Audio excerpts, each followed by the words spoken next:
Oh my God. It is OGMONTE420, and I just saw the most recent episode of Dragon Ball Super with the homie Cyberman312. We are guilty, just like Zamasu was. We are guilty of watching Dragon Ball Super and enjoying it. So Cyberman's getting the episode ready. We're gonna watch it on mute, and just to kind of have reference points of crazy things that we saw and super cool things that we saw. So it was definitely a fun episode. So we'll talk about it throughout the podcast. What did you think about it? I thought it was awesome. By the way, right now it's the intro where Gohan is where they're looking out the window, but it's the intro. Piccolo just turned and looked. So just so you know where we're at. But yeah, it was awesome, dude. It was like very, very suspenseful. Like the point in time where we thought Gowasu was actually gonna get taken out. He was just choking on his little puff ball or whatever. But damn, that really got me, man. Good job on the suspense. Yeah, that shit was funny because it didn't look like he just went for it. And then, I was the whole time from when the episode started, and then when we said that, we're just gonna watch him for now. Yeah. We already know that the intent to kill is there, but we're gonna wait to see for the act. But I was thinking, if they wait for the act, doesn't that mean Gowasu's dead? Exactly. But then Whis busted out the time reverse, and saved Gowasu, went back in time just a few seconds, and he was able to then use that video as proof to sentence Sumasu to death by destruction. Yeah, dude, that cat mitten though, You called it, dude. I called it, dude. I redeemed myself for not telling people Black Goku, Goku Black, Evil Goku, Rude Goku, Mean Goku, whatever you want to call it, Pink Goku, had only one Patara earring. I knew it, but whatever. I hope it just gets the monkey off my back. And also, it was just like a wild guess. I got lucky. That's it. Yeah. I didn't even know that was a glove until I watched your video. And then I was like, oh, damn, that's a mitten? It's a glove? I thought it was just some kind of like a toy, or it even looked like it could have been another character, from the sneak peek, like a poir, something. Yeah. But then I was like, that makes sense, and that's what happened. That's what kept Sumasu from killing Gowasu. If I had to bet, I would have said my second guess, which was that's how they're gonna seal Zamasu from the future, because they can't kill him because he's evil, or Black because he's immortal, but apparently he's not immortal. Not yet, at least. Yeah, so they're barely working on it. They're barely trying to get the plan started. Yeah, but here's Zamasu, freaking like, dude, it's like we know you, man. These guys are looking at him like, dog, we're watching you, dog. We know you, dog. Don't try to act stupid, dog. We know about your inclinations. Yeah, they know exactly what's going on. And that's something that we pretty much called too a long ass time ago. I'm sure a lot of people did. Yeah. From like the moment, I think it was the first time we met Sumasu, I already knew that Gowasu was dead. Damn. At first, like when you first see Zamasu smile, like when you first introduce him in the first episode he was introduced, it looked genuine. I even believed it, that it was a genuine smile. He wants to be good. He wants to get rid of any evil inside of him. But now we just see it's all fake. Yup. Fake as fuck. FAF. He wasn't fake enough, so he didn't make it. Freaking Beerus, he freaking knocks Goku on the head, gives him a big ass swollen mouse. A mouse ear. Dang, but that kind of gets me thinking, like, what if somebody hits Goku so hard that he becomes evil again? He's back to his normal self. How hard would it have to be compared to the hardest punch he's already taken? Beerus' full power. Damn. Yeah. That would kill him, dude. I don't know because sands are pretty durable, you know. But Beerus' power, though? Because remember when they were changing there was an episode where they were changing, as they're part of their training or whatever, they were doing chores for Whis. Vegeta and Goku were changing Beerus' bed sheets, and Vegeta was like, "Watch out, because right now he's at his full power in his sleep or something." And he just freaking flicked Goku with his tail or kicked him or something, and Goku was like, "Oh, dude, yeah, that's his full power, all right," or something like that. So I'm pretty sure Goku can endure Beerus' full powered hit, even at his full maximum potential. He would probably have to be transformed as a SSB, but I'm sure that something like that would cause him to like remember, oh crap, I'm a Saiyan. Yeah. I'm supposed to destroy Earth, you know? That's crazy. That'd be funny to watch.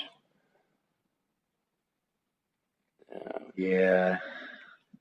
But I don't know, man. I think maybe what if like Black just throws an earring on Goku and like since Black is stronger than Goku, he's gonna take over the mind, right?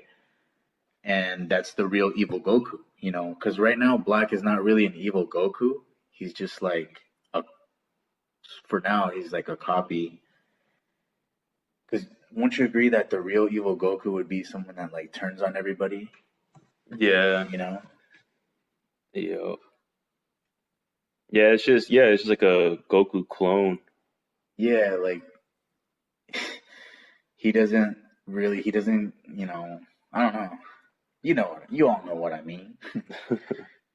So what does the power levels of Sumasu and Beerus and Whis and all that? Because you know how there's been the big ass question on YouTube and on the internet pretty much Really. is Superman versus Goku, Oh, right? Now so far it seems like Superman wins. yeah. But what if Superman was fighting Beerus? What if he was fighting Whis? You know, like would that still does that still count? Do you think Superman would still have a chance? Superman would annihilate Goku as we've seen in both of them. Both of the, those videos. Yeah. But Superman would get turned to dust by Whis or Beerus. Maybe okay. Then everybody says like, "Oh, Superman Prime, blah blah blah." Who's like, I guess he's like basically God, and he's basically the Omni King. Superman Prime. So he would take out Beerus at that point, but not Whis. That's just what I think. Yeah, like with Superman, let's say regular Superman, I don't know if he could take that destroy attack that Beerus has. He probably could, but even if he could, like Beerus would just because we don't know Beerus's power, dude. You don't know if Beerus is immortal. You don't know if Beerus is can regenerate. We don't know anything. We don't know if Beerus that's like his base form. We don't know anything about Beerus, right? So my money would be on the person who is powerful as hell, but we don't know anything about. Superman, we know everything about him. Yeah. That'd be pretty cool to watch in a death battle or something. Oh, dude. Yeah, hell yeah. But, those people, they gotta bash on us, DBZ community. Yeah, we're not as cool as Marvel and DC. I'm like, dude, come on. It's all awesome. Hell yeah. I love everything fucking comics and anime, no matter what it is. Serious, me too, dude. Like, even though I know I kind of like read up more on Marvel and you're more into DC in that aspect, still, I love DC, dude. DC is the best. Like, if they could have a Marvel versus DC movie, heck yeah. I wouldn't know who. I wouldn't even root for anybody. It's just like, I would just enjoy it. Yeah. I don't know. I think DC characters are more interesting than Marvel characters. They're all cool. Yeah. They're all super cool. But as far as background story, and characteristics, personality, and all that, I think the DC characters are more interesting than the Marvel. Yeah, I would say DC is darker. Would you agree? Oh yeah, definitely. Yeah, dude. I mean, Marvel can be super dark too, but for Yeah, the most part, DC is always darker. the darkest character I could think of in Marvel is the Punisher, and I'm sure you could think of like 10, DC characters right off the bat that are much, much darker than Marvel's darkest character. Yeah,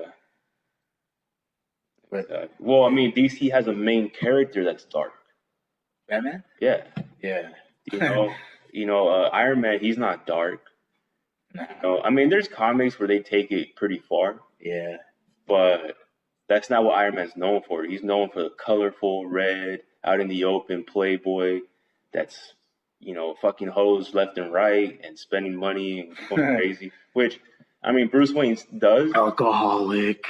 Bruce Wayne does too, but Bruce Wayne has that darkness, of being left without parents as a young kid and having to fend for himself. And Yeah. I mean, the League of Shadows. I mean, how darker can it get? I could think of Spider-Man, who never had parents, never knew him, whatever.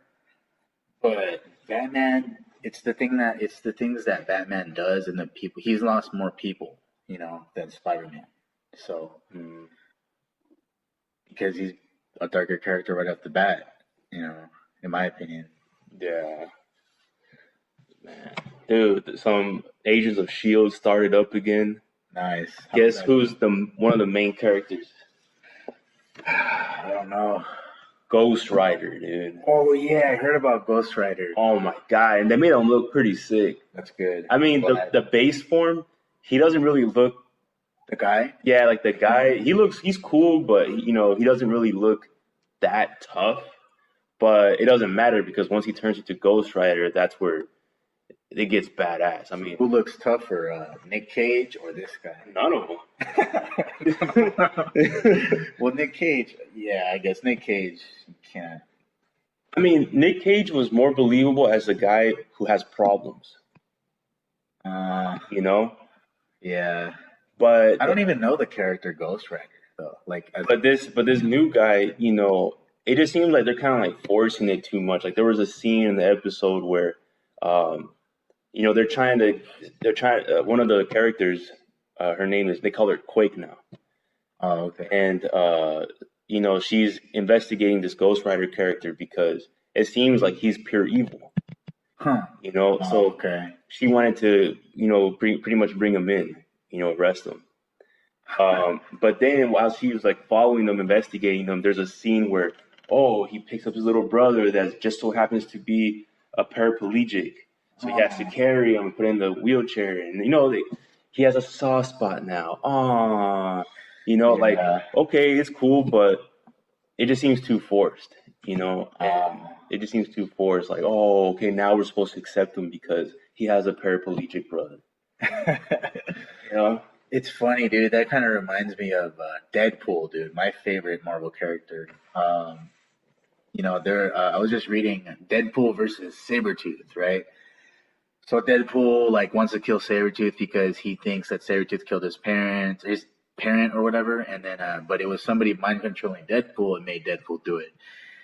So they're out, pretty much Magneto or whatever. Everybody's like, just Deadpool is just like an insane animal. He just needs to be get rid of. And then out of nowhere, kind of like how you said, Deadpool has a daughter and she's a mutant, and he's doing it for somebody else, and Deadpool's a good guy now. It's like, okay, I get what you mean by forcing things, Yeah, most of them are like cliches, and it's just it's like a basic formula. Like how do you want somebody who does evil things to be perceived by the masses as somebody who's acceptable in society? So who cares if this guy's ripping people's spines out, but he has a paraplegic brother, so it's all good. But so it's just too cliche. Like they could have made it more original. The idea is good, Yeah. but I feel like they could have come up with something more creative, something better, something different. But we'll see how. I mean, it's just the first episode. Maybe things will get more intense later, but I don't know that for now. If I were writing a situation like that, I would probably say the way to do it is make him sacrifice himself for somebody, make a sacrifice And it turns out like, oh, okay, well, if you want to prove him good or whatever, be like, okay, well, obviously he put his life on the line for somebody that wasn't him. So that's pretty much a good deed, you know? Yeah. Like the way they did Vegeta, Majin Vegeta was perfect because they didn't just make him good and okay, he's good and he's alive now. He blew himself up. Yeah. It's like, oh crap, dude, he was a good guy Yeah. at heart, even while being controlled by the evil spell of the Majin. Exactly. Yeah, dude. So I don't know. I mean, we'll see how the story progresses. You know, maybe it could be tied into where this new Ghost Rider character, maybe it was his fault his brother became a paraplegic. Yeah. You know, but we'll see. I mean, so far though, I am excited for the season because the first episode was awesome, and then Gotham started again. Nice. That was pretty awesome. Penguin, crazy as ever. But now Jim Gordon is not working for the police department. He's actually a bounty hunter now. Damn. Yeah, That's so crazy. it's pretty cool, man. Add another thing to the resume, whatever. Exactly. What is he? Detective? Oh, obviously, start off police officer. Yeah. Right? Detective, commissioner. Was he the mayor? Soldier? Soldier? Yeah, he's or a soldier. veteran, right? Didn't he become mayor eventually? Probably. Yeah, maybe, yeah. He was Batman for a bit, like in a big armored suit. Yeah. Damn, freaking Gordon. That's badass. Oh, and 24/7, like father, you know? Exactly. Yeah. Damn. My best friend is Batman. Damn. Hell yeah. But it's J.K. crazy. Simmons? Oh yeah, he's gonna be in the what is it? Justice League 2? I mean 1? Hold on. I'm trying to remember what character he's gonna be. He's gonna be Gordon, right? Oh yeah. Wow, dude. Okay, so this is actually a really good time to explain that we are blazing on some Bubba OG. Super dank. I'm actually gonna take a hit right now. All right. Look at that beautiful ember burn. Awesome. Yeah, myself, I love it all. I buy indica though when I get the chance, and my man over here loves a sativa. So, we get a little perspective on each other every time. Yeah, usually I like, getting one of each every time I go visit the clinic. I'll get a really nice indica and then get a really nice sativa. Or sometimes I'll get like maybe 2 different hybrids and then one's indica dominant and the other one's sativa dominant. Nice. So I just switch it up. Or sometimes I don't even really pay too much attention to that because what I really want to look for sometimes is, or most of the time is, really nice green crispy buds with a whole lot of shine to it. I want to see trichomes everywhere. I want to be able to see shine without having to look through a magnifying glass with light. Damn. If you can see some shine with just the regular light from the ceiling, and not magnified light up, close to you, if you can see some shine, a really good shine, then that definitely has to be good as bud. Oh yeah, man. My buddy here definitely knows the difference between some regular stuff and some great stuff.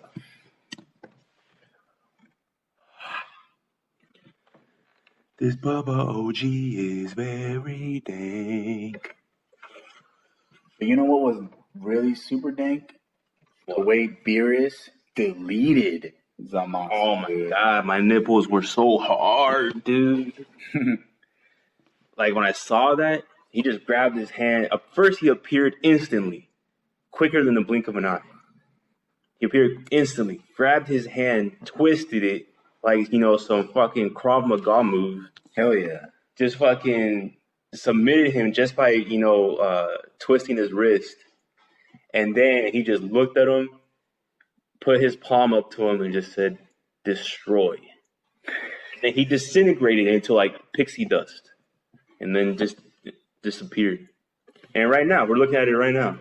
Yeah, we haven't seen that since the first episode. Look at that. And the movie. Just disintegrates into pixie dust, and then that's it. You're done. You're in some other dimension. You're just somewhere else. So what did you think about Trunks fighting Trunks? That was super cool. It was definitely something that we do ourselves, but imagine actually doing it with your kid's self. That's trippy. But it taught him a lesson. It taught him like, okay, you're gonna get defeated in life, but it's nothing worth. It's not worth to just sit around, mope around, and kind of dwell on it. You got to treat it kind of like how Goku does. Goku gets defeated, but what does he want to do? He wants to fucking train harder. He wants to go to another level, and he works really hard and he does anything possible to achieve that. So that's something that Trunks needs to learn, and hopefully he learned it with this one-to-one, face-to-face discussion with himself. Serious, yeah. Some time to reflect and just, wow. So, damn, dude, that's actually really metaphorical, I guess you could say. Because I read this book, right? This autobiography about this guy who had a business, right? Has a business, still, whatever. And became very successful. But he said, one of my challenges was we all have this 8-year-old kid in our mind. And it's us as an 8-year-old kid. And that 8-year-old kid is telling us, just go spend that extra money you don't need, on that fun, or whatever, when we could be saving that money for, our responsibilities, right? There's always that 8-year-old kid that you're on a diet and they say, just eat a couple donuts. It's all good. It's just a kid. He doesn't want to follow the rules, right? Yeah. So that's pretty much here, like us, right? It's reflective here with Trunks too. Like his 8-year-old kid is telling him, don't give up. In this case, he's telling him, don't give up, keep going, and just fight on, Man. So we'll see. Hopefully this influences Trunks in a really good way to maybe become even more exciting throughout the series. Yeah. But, yeah, and we all wonder, like, why is Trunks' hair blue? And I think Toriyama made it blue again, obviously to probably save paint. I don't know. save on some purple paint. But, or to match up with his mom, because originally Bono's hair was supposed to be purple, but point is, they made his hair blue to show a darker, sad, depressed Trunks because his world is destroyed, dude. Like this dude out there, brought up, like, yeah, his world has been, completely annihilated after thinking there was peace, after seeing annihilation. So it's like, holy fuck again, Yeah. And he's just down and out, dude. Who wouldn't be down and out? Exactly. That Trunks, he needs somebody, dude, to sock him in the face and say, be a Saiyan, dude. That's kind of like was been like the main theme with him, because he had that real talk with Vegeta. Yeah. Where Vegeta pretty much beat him up, showed him real power, and taught him a lesson. And then now he got taught a lesson by himself. His younger self taught him a lesson. So let's see how that plays in the future of Trunks. Yeah, we'll definitely see. Because, we always see the heroes be down and out and sad or whatever. It's happened in any comic, TV show, Yeah. That is crazy. I wanted to be next Sunday already, man. Seriously. Don't we all? But we gotta wait a whole nother 6 1/9 days. Serious. I believe. I don't know. Yo, Luke Cage is coming out on Netflix. They gave him his own series. It's pretty sick. Can't wait. He was good in the Jessica Jones series. He kind of played Jessica Jones' love interest in a way. And he's pretty badass. I think the guy they chose works out really well. Kind of looks like him too. Nice. Power man. Doing whatever a power can. Is it the guy from Halo Nightfall? I never saw that. Huh.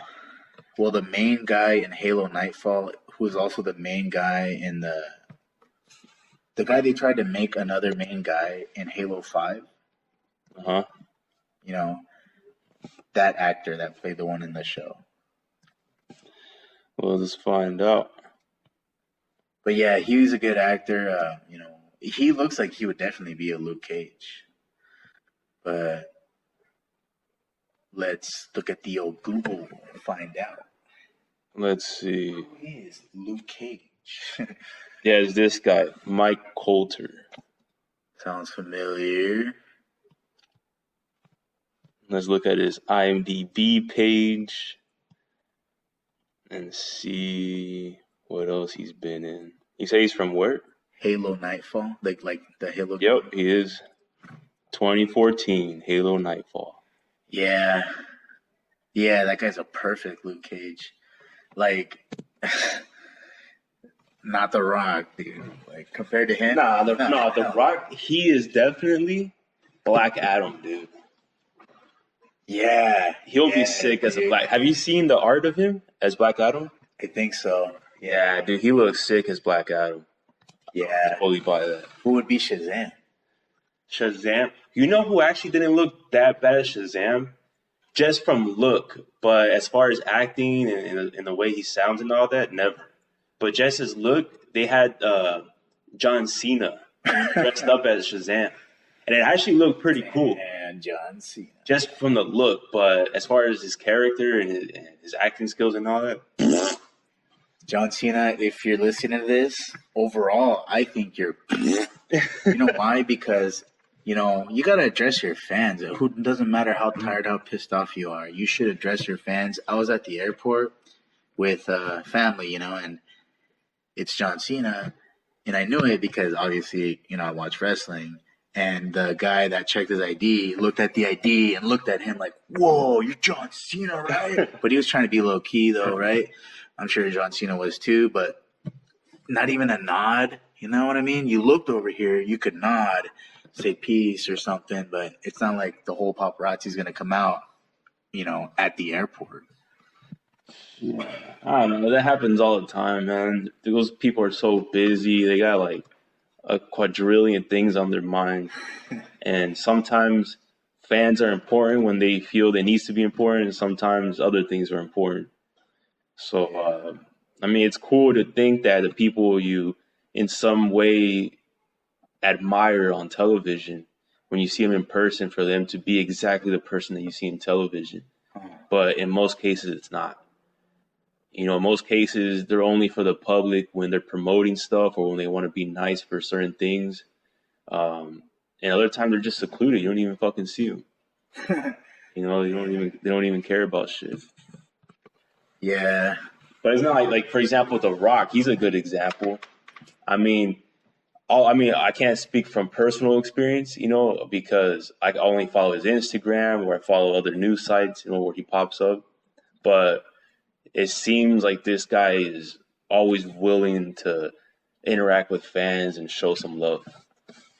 Yeah, I think Shaquille O'Neal is the same exact way. Yeah. Because, dude, I worked at a magic shop at an amusement park, and, dude, literally, he came in with his family, kids and whatnot. His kids were like, Daddy, I want this. And everything that he just said, yes, get it, whatever. The 2 security guards stood at the doors so Shaq could do his shopping, dude. And he was just so friendly, dude. I was like, oh, and good thing one of the veteran magicians was there to impress him because it was awesome, dude. It was a good experience. I'm a huge Laker fan, by the way, guys. Yeah, I actually have a personal experience with Shaq too, because I went to, not like person, like I didn't get to like say hi to him or anything like that, but something I got to see with my own eyes.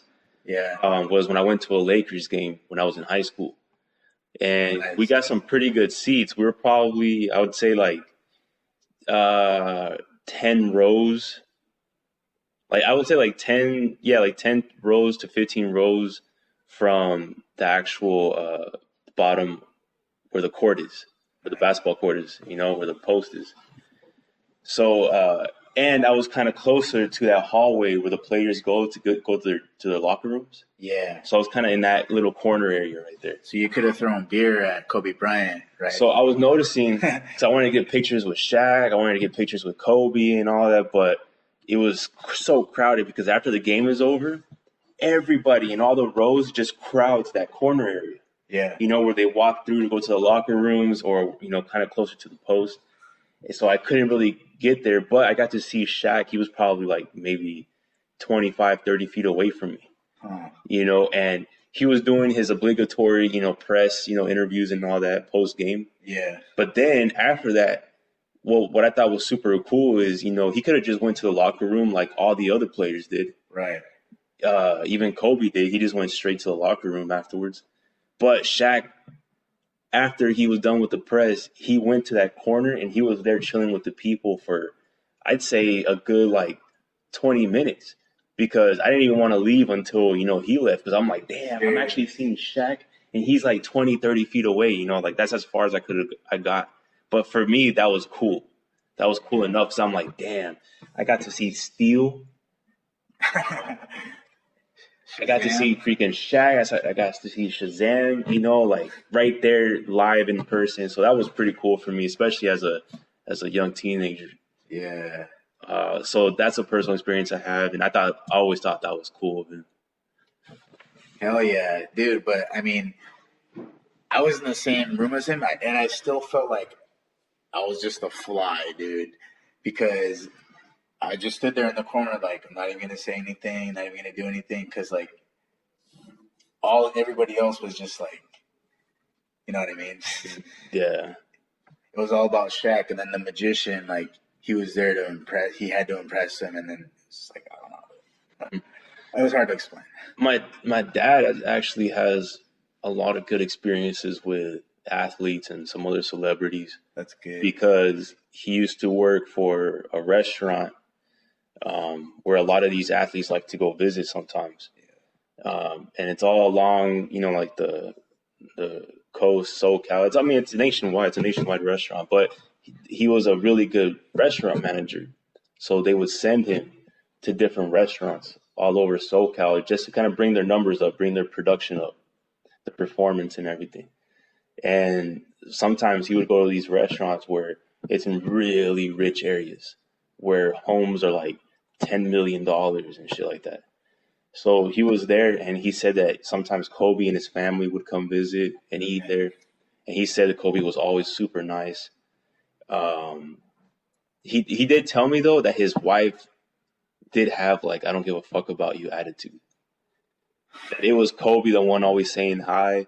And even their kids would say hi, but the wife was just straight to the table. Huh. That's what he explained to me. Doesn't even look at anybody, doesn't even acknowledge anybody's existence, huh? Just go straight to the table with the kids. Exactly. So, yeah, so that was cool. My dad got to meet him. My dad got to meet Will Ferrell because he ate there too.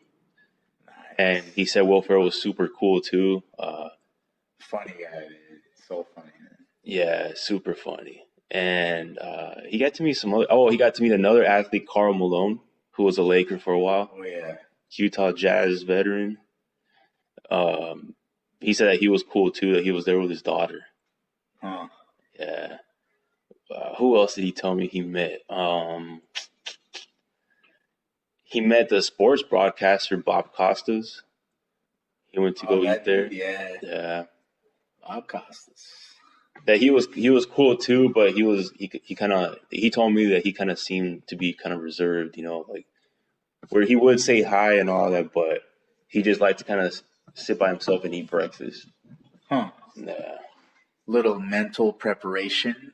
Possibly. For the next report, gotta mentally get my script down in my head, you know what I mean? Yeah, and I used to always get mad. I was like, my dad would tell me this stuff, or he would show me a picture or something. I'm like, come on, Dad, are you serious?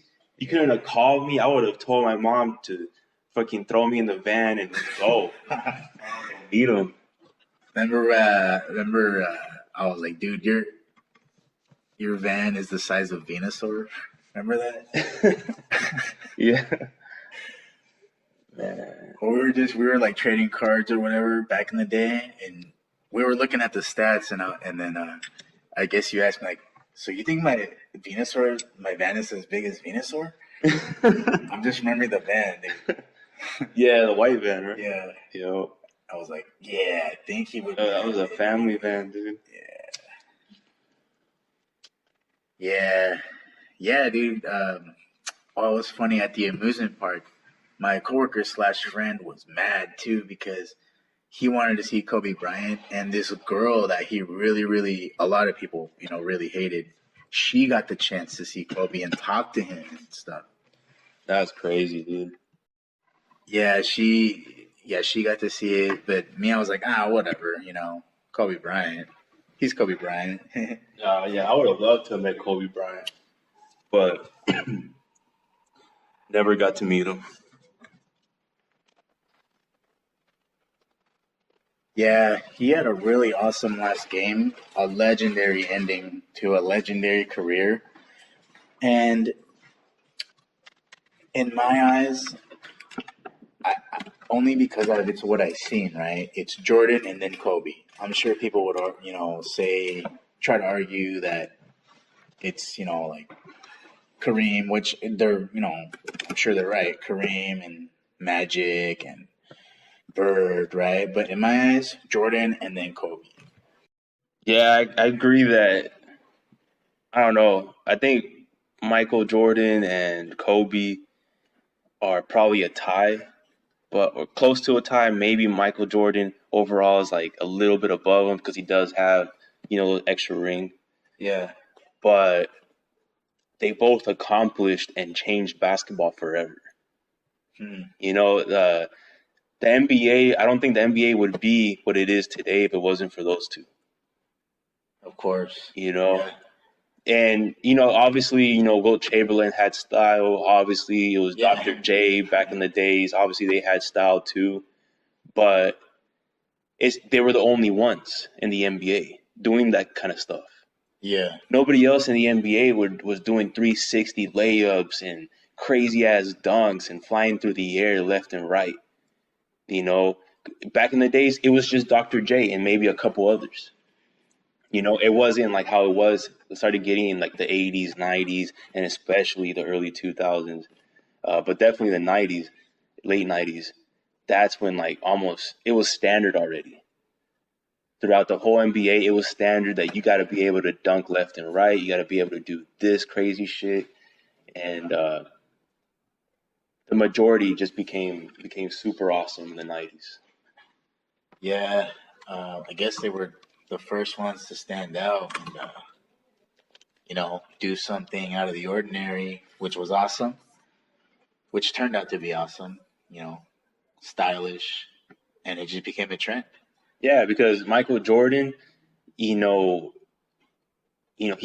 crazy, with the whole slam dunk from the free throw line, and then all the crazy moves that he does to get a layup in.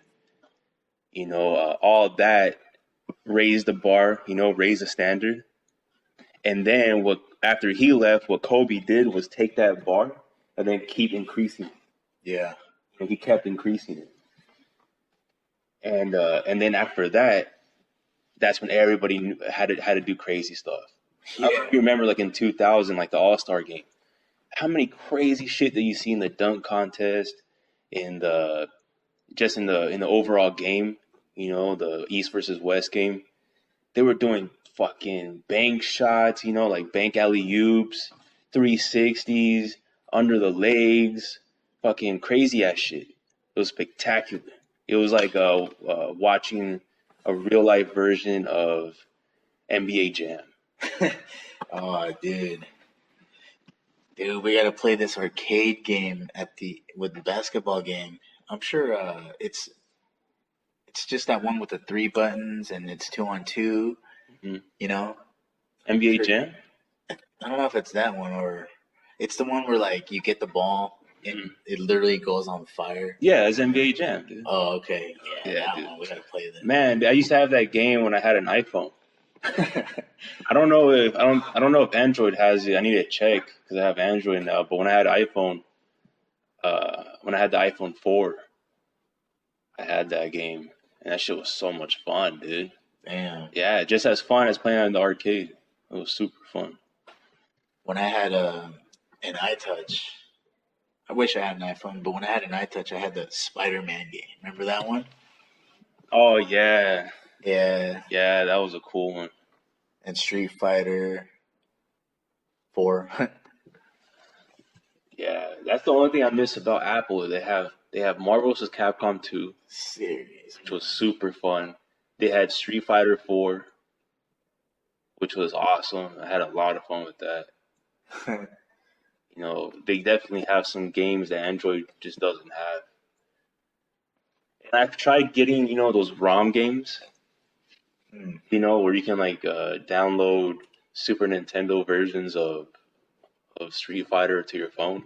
Really? They have them? Yeah, but like Street Fighter 2 Turbo? yeah, stuff like Okay.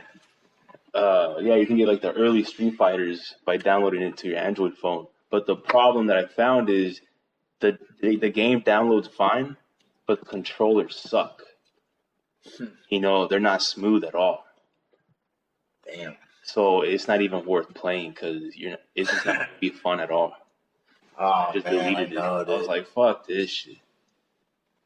Yeah, dude, like, man, they have Marvel vs. Capcom 2 at the arcade, and it's like you can't jump up and back, you know, when you want to. You have to, like, force it. You have to, like, hit it really hard in that direction for it to do it. And also with, like, the kick button, you have to, like, push the button really hard and just, like, hope it works when you need it to. But, Dude, I found a laundromat.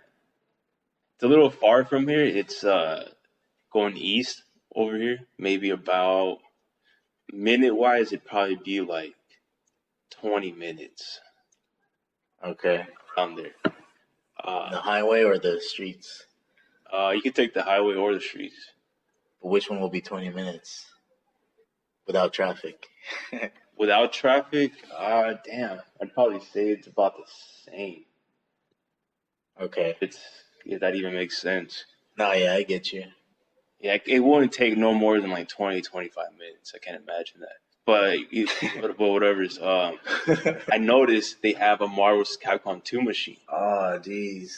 Now I do need to confirm that it works, but you know I don't want to fucking walk in there and then pay for both players just to find out. But one of these days when we have some free time, we should go over there and try to play. Do some laundry over there while we're at it. Exactly, dude. Like, I came here to play Marvel 2. Oh, you have washers and dryers? All right, let me get my clothes next time. Gym tan laundry. Oh, yeah. For those of you who know what that means, GTL. Horrible times in history. But I was so drawn to it, dude. I was so drawn to it. Isn't that what caused the recession? Oh, my God. Damn. Stupid ass shows, man. I had to unplug from all that shit, dude. I was just laughing at it, just like exactly. Oh but God, look at these drunk people. But even looking at it as just purely entertainment level, that's still in a way just filling up your brain with extremely useless shit. Right? Now, even though I found it extremely entertaining, and I watched almost every episode, I'll fucking admit that shit. But it's because for that exact reason, it was so fucking entertaining because these people were so crazy and stupid. MTV was smart enough to disgusting and obscene. And it's just so funny to watch how far they're taking it to attract an audience, to influence an audience. And then what happens when you look around you? It is influencing the audience. You know, when this show was out, I was in the middle of nowhere, dude. I used to live nowhere near the coast. Gotcha. And in a small town, very, very suburban, very, very preppy and all that. And what the funniest thing I noticed is when Jersey Shore was at its peak, the most popular show on TV. Damn. I started noticing all these little white kids tanning the fuck out of their skin, dude. Tanning the shit out of their skin. and spiking up their hair, trying to look like Pauly D. And then out of nowhere, gyms were full. Gyms were full, dude. Because the girls wanted to get fit, the guys wanted to get ripped, they wanted to look good with a tan, and they're fucking getting tattoos. Fucking in social media, they start using the same terminology, you know, like DTF, bro, gym time laundry, bro.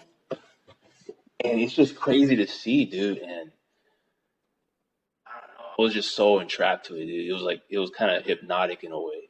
Because I'm like, wow, these people are so obsessive. Wait, they said GTF? GTL. Oh. Gym Tan Laundry, and then DTF is down to fuck. Oh. Because they would do, okay, this is how they would make it seem. This is how they were painting Jersey Shore, which is probably true. I don't know. But I know that most of it is fucking staged. But they go up to girls, and they're like, you DTF? You DTF? And the girl's like, yeah, I'm DTF. And then they fucking just take them back to the house, bone the shit out of them. You know, I don't know if it's for real or not, but they bone the shit out of them. And then they leave the next morning in a cab. And that's it. That's pretty much the ending to every show. Yeah, you'd have to read the contract to see if they're actually allowed to do that, you know, or just pretend like they're doing it. Yeah. But it's funny, dude. But I'm glad it's over. For now, until the next No, there's already tons of reality shows like that right now. Oh, right now it's the Kardashians, I would assume. Yeah, dude, I think that's even more horrible. Because oh yeah, they took it. The sad part is that actually might be their reality, which is sad. You know, like they're not even really faking, and that's how sad it is. I've seen a couple episodes because I've known some people that actually like that show, and I can't believe they do. But when I sat there and watched it with them, I'm just like, dude, are you serious? Like, why do you want to watch this? These people are fucking dumb. They're so dumb, dude. Like, Jersey Shore's smarter than that. Man, I gotta like see one of the episodes and see, you know, what you're talking about. Because I'm the type, I gotta see it to believe it, you know? Yeah. You just watch it, dude. I guarantee you there's episodes on YouTube. And it's just so dumb, dude. I mean, it's entertaining, but it's retarded. And damn, dude. It kind of makes me mad because it's like these retards are making all this money and, you know, I feel like I'm at least average, you know? So why am I not, you know, making, you know, at least average, you know? Man, those are just some random dudes that just for some reason got seen by the right people. They got in at the right time and they impressed the producers or whatever it is. Yeah. And they just got chosen and got on the show, and it worked because people fucking followed that show like a religion when that shit was out. Everybody was on fucking Jersey Shore. Fucking little preppy white bitches tanning the shit out of their skin. Bam. And then the saddest part was I'd be in some places, you know, from my former occupation. I think this was after. Yeah. But I would go to these people's houses, you know, some of these people's houses. And then there'll be that one girl, dude, that actually started adopting the accent of Jersey Shore. And I asked her, I'm like, oh, you know, where are you from? And she's like, oh, I'm from here. But I'm like, the street. You don't next door. You don't sound like it. You know, you sound like, you know, you're trying to speak like you're from the East Coast. You know, and she's like, nah, this is how I always talk. This is how I don't know how the fuck I can't imitate the accent. But just picture her speaking like a JWoww. Yeah. When she's not. You know, if she were to look like a JWoww, I mean, that'd be a different story for me, but, you know. It's just crazy how many wannabes that show created. Shit, you know. Yeah. Wannabe show is the Kardashians. Now everybody wants to be a Kardashian. And the thing is, it's you have to adopt some people feel like they have to adopt a personality that has already been acknowledged. Like what I mean by that is like some people are too afraid to be themselves because people will criticize them for what they are. You know, they say like I don't know if it's 1 in 4 kids and whatever. You know, they never take advantage of their talent or whatever. Let's say you play violin in school and you're really good, but kids make fun of you, so you never pursue that, and you never, theoretically, what could have been become like a good musician or whatever. So there's that. So I mean, some people feel like they have to adopt a personality that people accept. It's like they're afraid to be their true selves because people will, and what better personality than the personality that's on TV? Yeah. So Yeah, because everything on TV looks so great because it's so entertaining, but most of it's pathetic. yeah. Well, So that's interesting. I'll just pray for them. Moral of the story is don't be fake. Don't let yourself get hypnotized by the television. And just live life to the fullest. I mean, it sucks, if you're stuck in the system where you have to work a 9 to 5, it sucks. We didn't get lucky, or what we worked on the hardest didn't work out. As far as like becoming an entertainer and getting paid millions of dollars to entertain people because you do know how to play an instrument so well, but you just couldn't meet the right people, or the right circumstances just didn't work in your favor. Even though you worked the hardest and you're an amazing artist, but it didn't work out and you're stuck as a 9 to 5, you have to just make the best of it. So the moral story is just make the best of life. Definitely. Also, if you're somebody receiving unemployment from the state and going to school, make the best of that too. That's me right now. Just going to school, unemployed, collecting a paycheck for doing nothing. And I feel bad about that, but it's like I really want to focus on school and get school done and like just try to, have a better income because I do have a lot of responsibilities to take care of. I'm sure a lot of people do too. Or even if you work so hard to become a nurse, right? Say you work so hard to become a nurse, but then when it came down to it, your own body's anxiety could not let you perform to your greatest, to your best. And nobody wants to hire you because now you become a liability. Yeah. They might even just pull your license to practice. And then you have to be stuck doing something that you have no passion for. Yeah. Just because your body and your mind react a certain way to something you have a passion for, but something's not clicking right between your passion, your heart to the mind. And then you're stuck working at a fucking Starbucks. It fucking sucks. But you can make the best of it. Definitely, man. Definitely. Uh-huh. Some definitely good points. Yeah. You're fucking stuck working at Starbucks. Well, make the best of it, man. Do the best that you can. Maybe if you work really hard because you're smart, you did become a nurse. Maybe if you work super, super hard at working at Starbucks, maybe you can fucking start managing it. And then you can grow from there. Maybe you can even, you can make some side money as maybe like working as a nurse hotline or something like that. Collect some checks, collect some banks, and then fucking you can start investing in a Starbucks. Nice. Yeah. No? That kind of reminds me like you said passionate, right? Passion. You got to be passionate about what you do. It just reminds me of I read somewhere like there's people out there who quit their jobs and open a business because they want to be passionate about what they're doing. they leave their job and they start a flower shop or whatever. And even though maybe they make less than that, maybe they're losing money, it's their passion. They love flowers. They love designing bouquets. They love whatever. This is an example, but there's that route. Well, final point is, don't listen to me. I don't know what I'm talking about. Just do what you want. Me neither. I don't know a damn thing. I'm just a stupid 28-year-old man. All right, people. OG Monty is out.